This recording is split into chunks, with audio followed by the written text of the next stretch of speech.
Hello दोस्तों, video lecture की इस कड़ी में हम कूलम्ब्स लॉ के बारे में डिस्कस करेंगे। यहाँ पे किसी भी दो चार्ज के बीच में लगने वाले फोर्स, यानी कि एक तरह से दो चार्जेस कैसे एक दूसरे से इंटरेक्ट करते हैं, मीडियम बदलने पर उनके साथ क्या होगा, या फिर चार्जेस के वैल्यू बदलने पर या उनके डिस्टेंस बदलने पर उसके ऊपर क्या इम्पैक्ट आता है, इस चीज़ों के बारे में हम डिस्कस करेंगे। ग्रेविटेशनल लॉ की तरह कूलम्ब्स लॉ भी एक फंडामेंटल लॉ है। ये दो चार्ज के बीच में होने वाले इंटरेक्शन के बारे में हमें इंफॉर्मेशन देता है। आइए देखते हैं ये कूलम्ब्स लॉ क्या है। जब हमारे पास दो चार्ज पार्टिकल है Q1 और Q2, और मान के चलिए दोनों ही लाइक चार्जेस यानी कि पॉजिटिव चार्ज है या फिर नेगेटिव चार्ज है, तो दोनों के बीच में एक रिपल्सिव फोर्स लगता है। कूलम्ब ने एक्सपेरिमेंटली वेरीफाई करके पता लगाया कि ये जो फोर्स होता है दोनों के बीच का, ये दोनों के चार्ज के प्रोडक्ट के डायरेक्ट प्रोपोर्शन में होता है। और एक चीज उसने ढूंढी कि अगर ये दोनों चार्ज के बीच का डिस्टेंस r किसी तरह से बढ़ाया या कम किया जाता है तो उसका इनवर्स इफेक्ट होता है दोनों के बीच में लगने वाले फोर्स के ऊपर, यानी कि force is inversely proportional to the square of distance between two charges. जब ये इक्वेशन को कंबाइन कर लेते हैं तो हमारे पास एक स्टैंडर्ड फॉर्मेट बन जाता है, F is equal to K times Q1 Q2 divided by R square. शुरुआत के दिनों में इस K को प्रोपोर्शनलिटी कांस्टेंट बोला गया, इसका एक वैल्यू भी ढूंढा गया, जिसका मैग्नीट्यूड होता है वो होता है 9 × 10⁻²। इसका यूनिट भी हम बड़े आसानी से निकाल सकते हैं क्योंकि फोर्स का यूनिट आप जानते हैं न्यूटन। ये डिवीजन में R स्क्वायर है जो इस तरफ जाने पर मीटर स्क्वायर बन जाएगा, and unit of charge is coulomb, so that is coulomb and coulomb, so this is coulomb square. So this is what overall value of K। आज मॉडर्न साइंस की वजह से हमें पता है कि इस K का एग्जैक्ट वैल्यू क्या है। आज हम ढूंढ चुके हैं K की वैल्यू है 1/4πε0, where ε0 is permittivity of vacuum। और ये वैक्यूम में जब दो चार्ज के बीच में फोर्स लगता है तो उसकी फॉर्मूला बन जाएगी F is equal to 1/4πε0 Q1 Q2 divided by R square. So ये जो स्टैंडर्ड फॉर्मूला हमने लिखी हुई है, this is force between two charges in free space, यानी कि अगर ये चार्जेस वैक्यूम में है तब उन दोनों के बीच में क्या फोर्स होगा, इसकी ये फॉर्मूला है।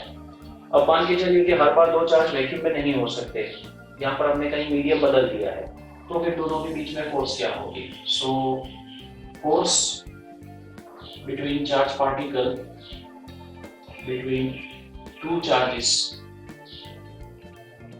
इन अ मीडियम, ये कुछ इस तरह से लिखा जाएगा F dash is equal to 1/4πε। याद लीजिए ε0 ये वैक्यूम की परमिटिविटी है और ये एप्सिलॉन मीडियम की परमिटिविटी है, Q1 Q2 divided by R square. तो अगर हमें पता लगाना है कि भाई दोनों में से कौन सा फोर्स ज्यादा पावरफुल है या फिर मीडियम में जाते हैं फोर्स पे क्या इफेक्ट होता है, तो हम क्या कर सकते हैं, दोनों का रेशियो निकाल सकते हैं। F dash divided by 1/4πε Q1 Q2 divided by R times 1/4πε0 Q1 Q2 divided by R। चलिए देखते हैं क्या कैंसिल होता है इन सब में से। 4π कैंसिल, Q1 Q2 भी कैंसिल एंड R स्क्वायर भी कैंसिल। तो हमारे पास बच गया F dash upon F is equal to ε0 by epsilon। हम जानते हैं epsilon upon ε0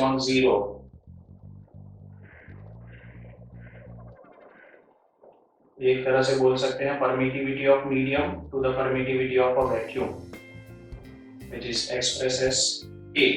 Of course this K is different from this K, so एक तरह से बोल सकते हैं इसको मैं कुछ स्मॉल के या ऐसे किसी नए सिंबल से एक्सप्रेस करता हूँ, तो एक तरह से हम लोग बोल सकते हैं कि F dash is equal to F divided by K, यानी कि दो चार्जेस के बीच का जो फोर्स होता है वो K टाइम्स कम हो जाता है। यहाँ पर जो K है वो आपको एक्सप्रेस करता है कि दो चार्जेस के बीच में जैसे ही मीडियम बदलेगा ये दोनों के बीच का फोर्स कई गुना कम हो जाएगा। इसका एक एग्जांपल भी है, मान के चलिए हम सोडियम क्लोराइड की बात करते हैं, तो सोडियम क्लोराइड के बीच में आयनिक बॉन्ड होता है, लेकिन जैसे ही हम सोडियम क्लोराइड को पानी में डुबा देते हैं तो पानी में जाते ही, क्योंकि पानी का वैल्यू K का वैल्यू पानी के K का वैल्यू 80 होता है, इसलिए सोडियम क्लोराइड के आयंस के बीच का फोर्स 80 टाइम्स कम हो जाता है, यानी कि दो चार्जेस के बीच का जो इंटरेक्टिव फोर्स है वो पहले से 80 गुना कम हो चुका है।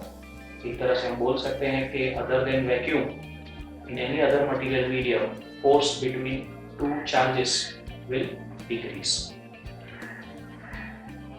F is equal to K times Q1 Q2 divided by R square, where F is force, Q1 Q2 are charges and R is a distance between two charges. Then find the dimensional formula of K. दोस्तों ये question कई बार JEE और NEET exam में पूछे जाते हैं, तो देखते हैं कि इसका डायमेंशनल फॉर्मूला क्या है। अब यहाँ पर आप जैसे जानते हो कि जिसे हमें ढूंढना है, इसे हमें सब्जेक्ट बनाना पड़ेगा, तो पहला काम हम ये करते हैं कि K को सब्जेक्ट बना लेते हैं इक्वेशन। तो हमारे पास बन जाएगा F times R square divided by Q1 Q2 that is equal to K।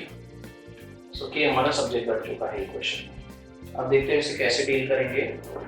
तो सबसे पहला काम हम ये करेंगे कि K को एक स्क्वायर ब्रैकेट में लिखते हैं, जो एक सिंबल है डायमेंशनल फॉर्मूला का, और यहाँ पर हम लिख सकते हैं F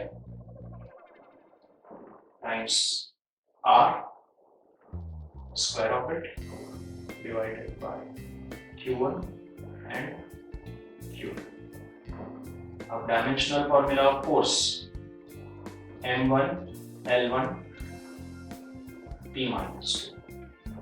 R is a distance, that is length and whole raised to 2. Charge Q. Now how to get a dimensional formula of Q? You know current I, that is equal to Q by T. So if you make Q as a subject, this becomes I into T. So dimensional formula of Q means it is a dimensional formula of a current, that is ampere, and time, that is T.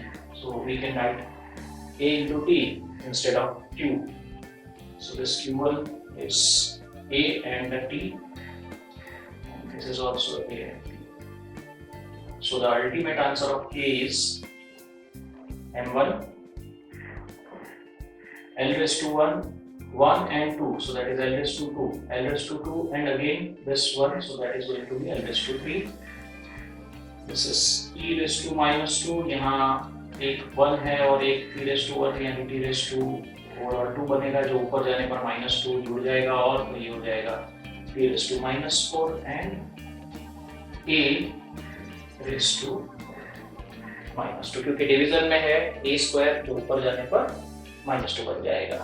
तो ये हमारा K का dimensional formula है। तो दोस्तों इस formula में हमें एप्सिलॉन 0 का डायमेंशनल फॉर्मूला फाइंड करना है। पहला काम हम करेंगे, एप्सिलॉन 0 को सब्जेक्ट बना लेंगे इक्वेशन में। So epsilon 0 is equal to 1/4 pi f Q1 Q2 divided by R square. अब एप्सिलॉन 0 को स्क्वायर ब्रैकेट में लगा देंगे और इसी तरह से 1/4 पाई ब्रैकेट में आ जाएगा f और यहाँ आ जाएगा Q1 and Q2 and divided by R square, R and whole square. यहाँ में एक बात समझनी होगी कि 4 pi is a number, do not have any dimension, यानी इसका डायमेंशनल फॉर्मूला होगा m0 l0 p0, जिसे लिखने की भी जरूरत नहीं है। फोर्स का डायमेंशनल फॉर्मूला बनेगा m1 l1 t-2। चार्ज का dimensional formula ampere into time, and again it is ampere into time, divided by r, which is distance L raised to 1 and whole raised to 2. So epsilon 0 को अगर हम ढूंढते हैं तो value बनेगा m raised to -1, यहाँ पे L raised to 1 और ये L raised to 2 और जुड़ जाएगा।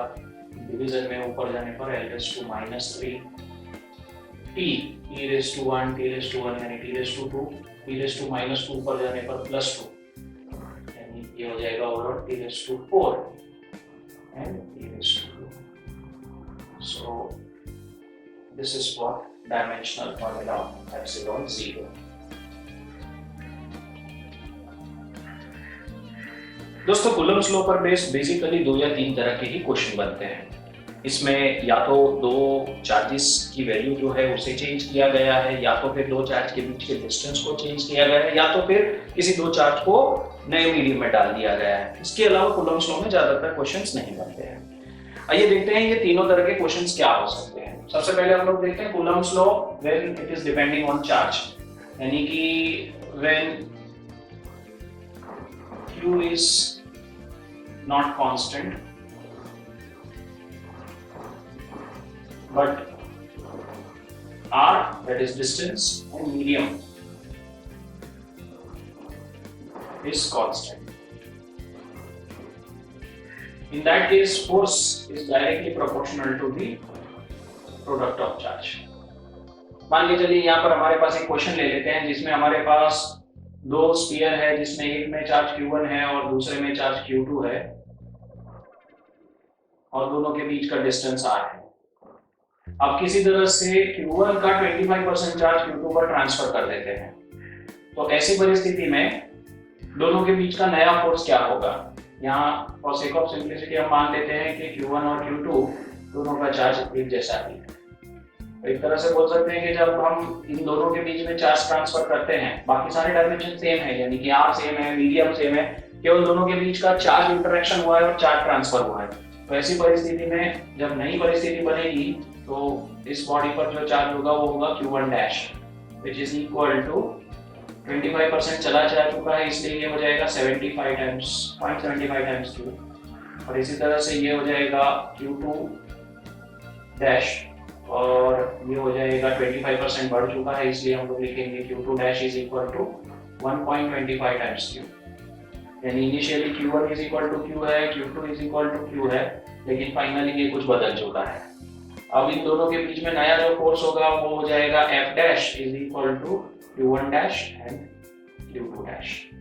हम बोल सकते हैं F dash by F that is equal to 0.75 times Q and 1.25 times Q and divided by Q and Q। अब ये सब कुछ कैंसिल, एक तरह से बोल सकते हैं 0.75 यानी कि 75 by 100 times 125 by 100। 25 3s are 25 4s are 25 5s are 25 4s are। हम बोल सकते हैं कि दोनों के बीच में लगने वाला फोर्स 15/16 टाइम्स हो जाएगा, यानी अब फोर्स पहले जितना नहीं रहेगा, थोड़ा सा कम हो जाएगा। अब यहाँ पर दूसरा क्वेश्चन आपके पास बन सकता है force is depending on the distance, keeping charge same but distance is vary. So ऐसी परिस्थिति में हम लिख सकते हैं कि force is inversely proportional to square of distance, यानी कि F times R square that is constant. अगर चार्ज नहीं बदला है, मीडियम नहीं बदला है, सिर्फ डिस्टेंस बदला है, तो F टाइम्स R स्क्वायर को हम फॉलो कर सकते हैं। अब मान के चलिए कि 2 चार्जेस के बीच का distance R1 is equal to R है, तब force F1 is equal to F है। लेकिन अगर ये डिस्टेंस हमने 3 गुना कर दिया तो नया फोर्स क्या होगा ये हमें ढूंढना है। बस इसके लिए हम सिंपल से इसी फॉर्मूला का इस्तेमाल करेंगे, F times R square is equal to constant, यानी कि हम लिख सकते हैं F1 R1 square is equal to F2 R2 square. F1 की जगह पे हम डालेंगे F, R1 की जगह पे हम डाल सकते हैं R। F2 is unknown to us and R2 की जगह पे हम डाल सकते हैं 3R and square of। तो दोस्तों यहाँ आप देख सकते हैं कि F times R square is equal to F2 times 9 into R square cancel, हम लिख सकते हैं F2 is equal to F by 9। तो 2 चार्ज के बीच का जो फोर्स है वो 9 गुना कम हो चुका होगा। अब यहाँ पे तीसरा केस देखते हैं, मीडियम का क्या रोल है।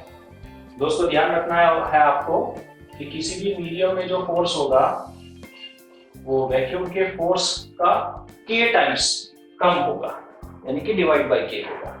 अब मान के चलिए किसी दो चार्ज को किसी मीडियम में डाल दिया और वो मीडियम का डाइलेक्ट्रिक कांस्टेंट अल्फा है, so when k is equal to alpha then new force between them Fm that becomes F divided by alpha। तो इस तरह से मीडियम बदलते ही दो चार्ज के बीच का फोर्स उस मीडियम के कांस्टेंट के जितना कम हो जाएगा। तो बेसिकली ये तीन तरह के क्वेश्चंस बनते हैं कूलम्ब्स लॉ में।